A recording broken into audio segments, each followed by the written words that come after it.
I'm Edie Lush, and I'm here at the Hub Culture Pavilion in the Maya Riviera, and I'm delighted to be joined by a repeat customer, Paul Laudicina, Chairman Emeritus from A.T. Kearney.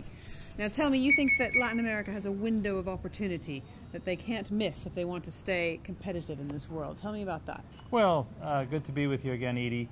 For the last couple of decades, Latin America, of course, has benefited from the extraordinary lift from good commodity prices. That world has changed, both oil, minerals, even agricultural products.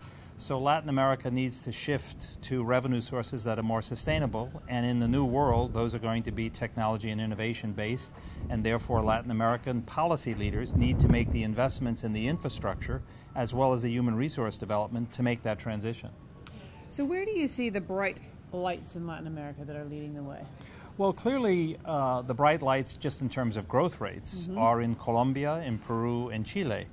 They're outpacing the rest of the region, and I think what's interesting about that is these are countries with different kinds of factor endowments, different size, different locations, and yet they all have in common the right kinds of policy prescriptions which are conducive to that enabling environment for innovation and technology.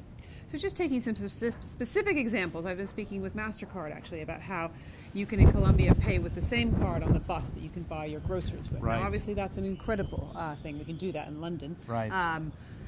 In areas like Mexico where you can actually go into a small mom and pop store and it doubles as a bank. Now, these are obviously innovations that are incredibly financially inclusive. What other examples would you point to? Well, I think when you think about the leveraging power of technology, the interesting thing about Latin America is this is a region of the world that shares a lot of common culture and two languages, and yet has lots of diversity and also divisions between borders. So the examples that you're citing of how business can, with the right policy inducements, leverage and